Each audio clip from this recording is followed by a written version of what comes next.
Yo, what's up YouTube? It's the one and only Legend of Winning, aka Low, and I am back with another video. Now, today's NBA, there are multiple players who are having historic seasons. James Harden, Russell Westbrook, LeBron James, and so on and so forth. However, there are some players that are going under the radar even though they are having really solid years themselves. So in today's video, I'm going to shed light on the players that have been going underneath the radar since we are halfway through the season. If you enjoyed the video, make sure you leave a thumbs up. If you feel like I missed anybody in the video, make sure you leave it in the comment section as well. And always hit the subscribe button. But without further ado, here are the 5 most underrated players in the NBA season so far.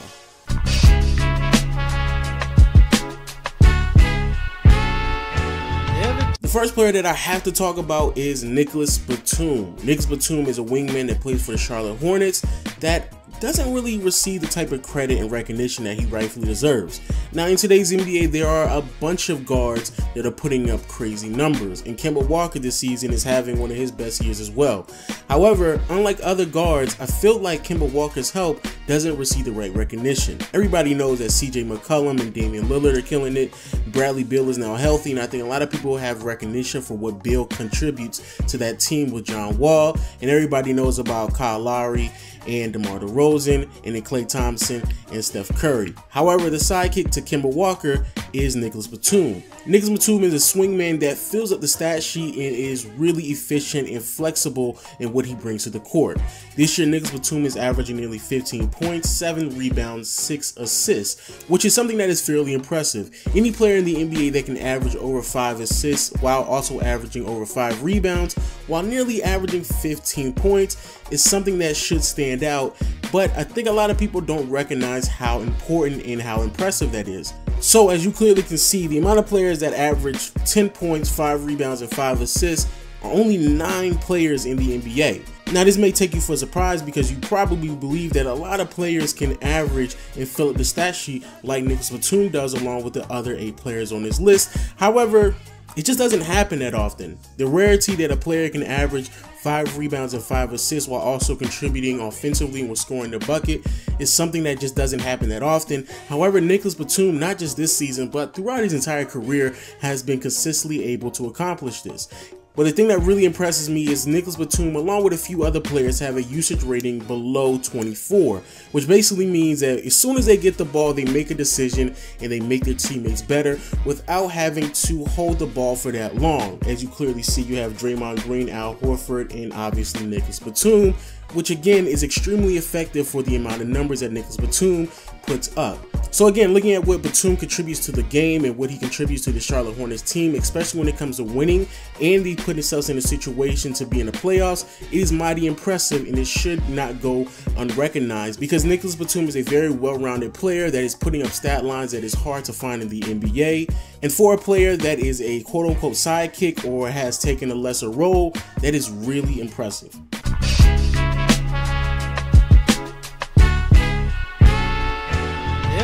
The next player I'm going to talk about is Jeff Teague. Jeff Teague is a point guard that has made the transition to play for the Indiana Pacers over the offseason due to a trade from the Atlanta Hawks. Now, with his time with Atlanta, even I must admit, Jeff Teague was a point guard that went under the radar for way too long. And on top of that, he proved to have a huge value when he signed a contract for $8 million a year, which is probably one of the best values in today's NBA, especially with the CBA that has just kicked through when a lot of people are being paid multiple millions of dollars.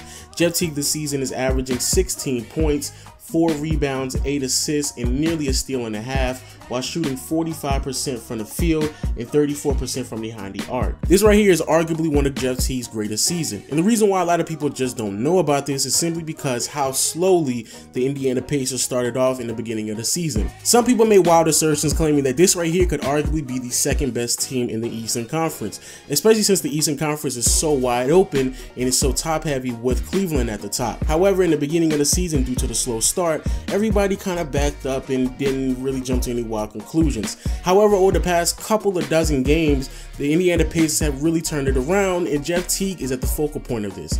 Looking at what Jeff Teague has done in the month of January, it is mighty impressive. In the month of January, Jeff Teague has averaged 16 points, nearly 10 assists, 5 rebounds, a steal, and shot the ball fairly well, 55% from the field and 46% from behind the arc, while also shooting 90% from the free throw line, 50, 40, 90 in the month of January, while also averaging nearly 10 assists. It's fairly impressive. Again, you might not know this because the crazy month of January that some other point guards had, such as Isaiah Thomas, but when it comes to actually propelling their team into a winning situation and really turning the table when it comes to how their season has progressed, Jeff Teague has done that just as well as any other player has done in the NBA.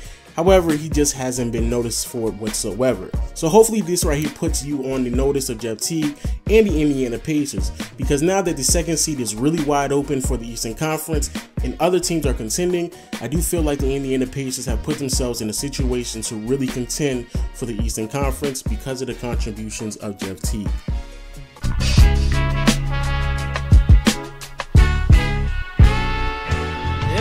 The next player that I had to put on the radar is Goran Dragic. Goran Dragic is widely going underneath the radar simply because in the beginning of the season, the Miami Heat were struggling big time. However, as of late, Goran Dragic, along with the Miami Heat and a few other selected players such as Dion Waiters, have completely turned around their luck and started winning games, which has propelled them back in the conversation of making the playoffs. Goran Dragic this season is averaging 20 points, 6.5 assists, nearly 4 rebounds, a steal, while shooting 48% from the field, 45% from behind the arc, and shooting 77% from the free throw line.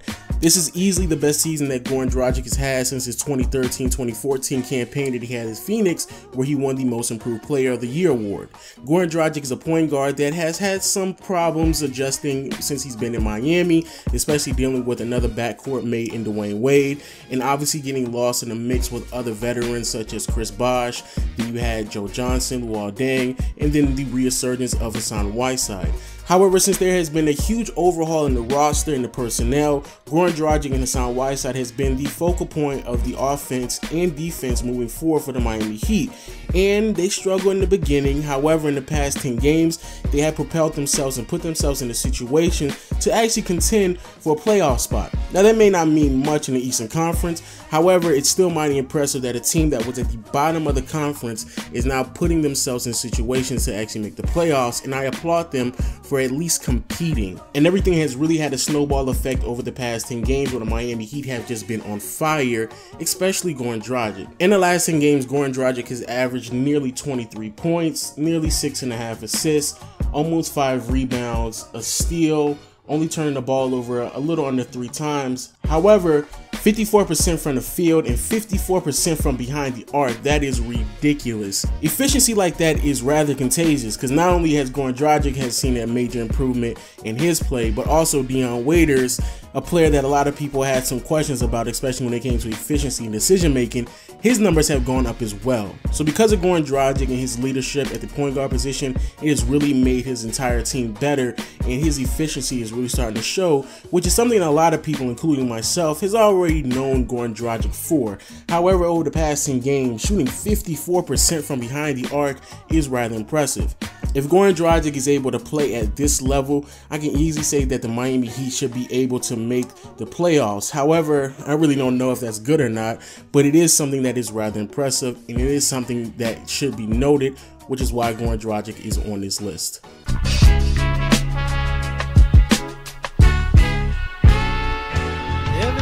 Next up, we have Rudy Gobert. Rudy Gobert is a big man for the Utah Jazz, and a lot of people may actually know a little bit about Rudy Gobert. However, I don't think a lot of people recognize the contribution that he actually brings to that team and where he ranks amongst other great big men or just defensive players in the rest of the NBA. For example, the Utah Jazz are actually one of the better defensive teams that the NBA has to offer, and their anchor of all the defensive stops that they normally get is by Rudy Gobert. Rudy Gobert is a phenomenal athlete, and he has consistently shown that his growth and his maturity can contribute to winning games and propelling the Utah Jazz to put them in a situation that I believe a lot of people, quite frankly, just didn't even expect, which is a huge reason why I had to put somebody from the Utah Jazz on this list, and if it wasn't for anybody else, it had to be Rudy Gobert.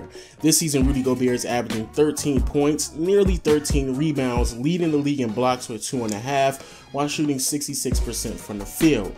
Now, some of those numbers may not take some people by surprise, because I'm pretty sure a lot of people know that Rudy Gobert is a double-double machine, and on top of that, he is one of the best defensive players in the league, especially at the big position, so him leading the NBA in blocks probably doesn't come to any surprise to anybody. However, let's look at the standings and look at where Rudy Gobert stands amongst other great defensive players in the NBA. So like I stated before, defensively, when it comes to block shots per game, Rudy Gobert leads the league in 2.5. But also, Rudy Gobert leads the league in defensive rating as well with a 97.9 rating, above Drummond and Draymond Green, along with Hassan Whiteside, and also leads the league in defensive win shares with 3.9, Draymond Green at 3.3, Anthony Davis at 3.3. Then you have the defensive plus minus box score, and Rudy Gobert is second in that, only to Draymond Green. So a lot of people make the argument that Draymond Green or Kawhi Leonard are easily favored when it comes to winning the Defensive Player of the Year award. However, if you actually take the time out and you look at it, Rudy Gobert and what he does for this Utah Jazz team is really pivotal to their success, and as an individual, he is easily one of the better defensive players the NBA has to offer. So because of that, let's not jump to any wild conclusions that it's an easy statement to say that Draymond Green or Kawhi Leonard are going to just walk off with the Defensive Player of the Year award. Rudy Gobert is making a very legitimate argument that he should be at least put in a conversation, and has an argument that he might be able to walk off with it as well, because not only is he a great player, but he is easily contributing to what the Utah Jazz are doing on the team and defensively and how they look as a unit. So because of that, let's show some recognition and some love for Rudy Gobert.